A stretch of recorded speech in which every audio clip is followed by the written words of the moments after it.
खर्चा वो मुझको बता करके मेरी सलाह से ही आप करेंगे।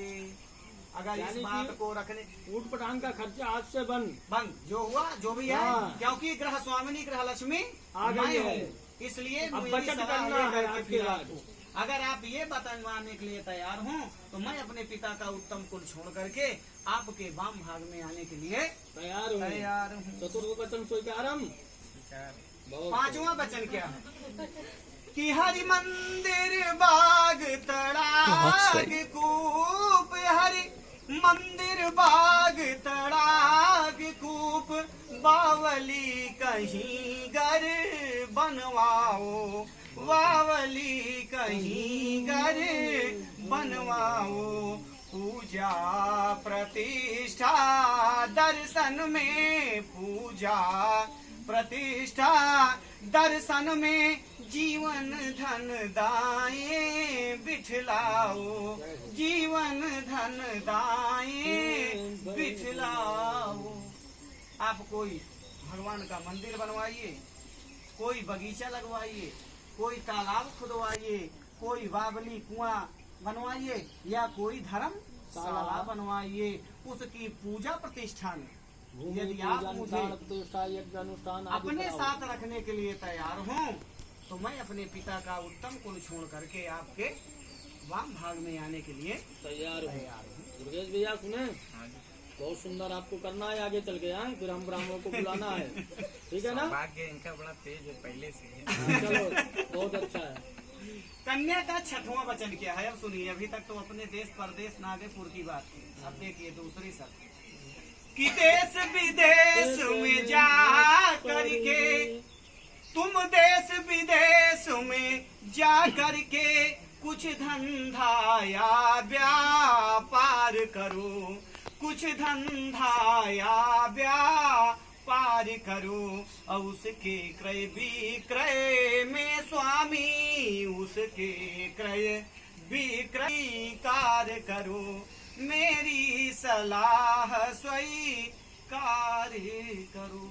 कन्या अपने छठवें वचन में कह रही है कि अभी तक तो ठीक है कि आप यही थे, अगर आप विदेश में जा रहे हो, विदेश में या दूर शहर में हो, वहाँ आप कौन सा व्यापार कौन सा कार्य करते हो? पंडित जी आज के युग में 90% लोग बाहर चले गए, करते मजदूरी है, लेकिन जब घर फोन करते हैं तो कहते हैं बिल्कुल हम कंप्यूटर की बटन दबा रहे हैं, या वहाँ बाबू हैं। मगर आजकल डिजिटल जमाना हो गया। आपको ये नहीं करना, आपको ये नहीं बताना क्यों। अब सुनिए उसका, अभी इसका जो भी अर्थ है लोग अन्यथा ले रहे होंगे, बंधन के ऊपर बंधन, बंधन के ऊपर बंधन, लेकिन देखिए उसका वास्तविक अर्थ क्या है।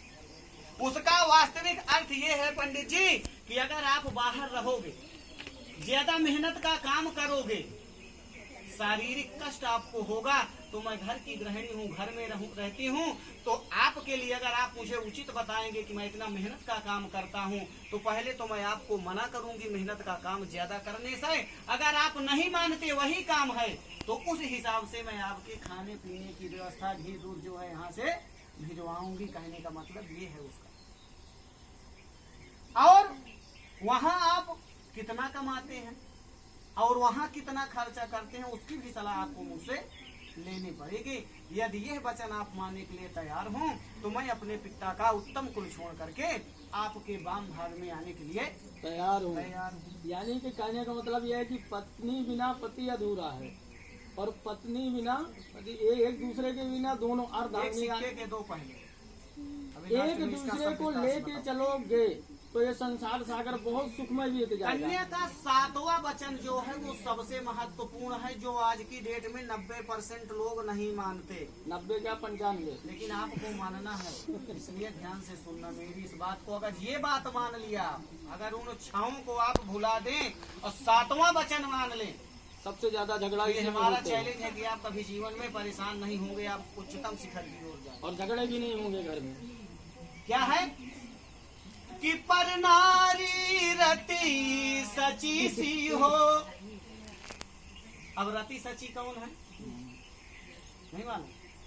कामदेव उनको जानते हैं, उनकी पत्नियां हैं दोनों, रति और सची उनके। तो क्या नहीं करना आपको, सुनना कि पर नारी रति सची सी हो, पर मन से उनका त्याग करे, पर मन से उनका त्याग रहे।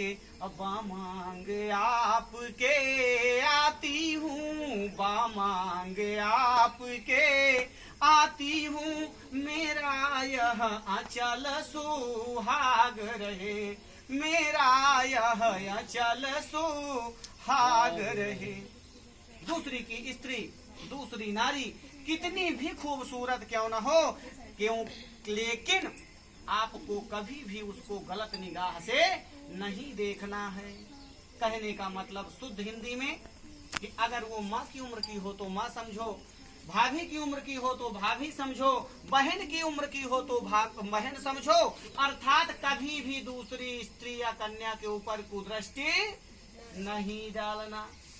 अब अगर आप इतना कर गए तो सुनो, अब उसकी सुहाग की ताकत क्या है, उसके सिंदूर की ताकत क्या है वो बता रहे हैं। अगर आप इतना कर गए तो कि हे स्वामी पति रखना मेरी, हे स्वामी पति रखना मेरी, अर्धांगिनी विनय सुनाती है, अर्धांगिनी विनय सुनाती है। और सिंदूर लाज रखने वाले, सिंदूर राज रखने वाले की पत्नी आयु बढ़ाती है, सिंदूर लाज रखने वाले की पत्नी आयु बढ़ाती है।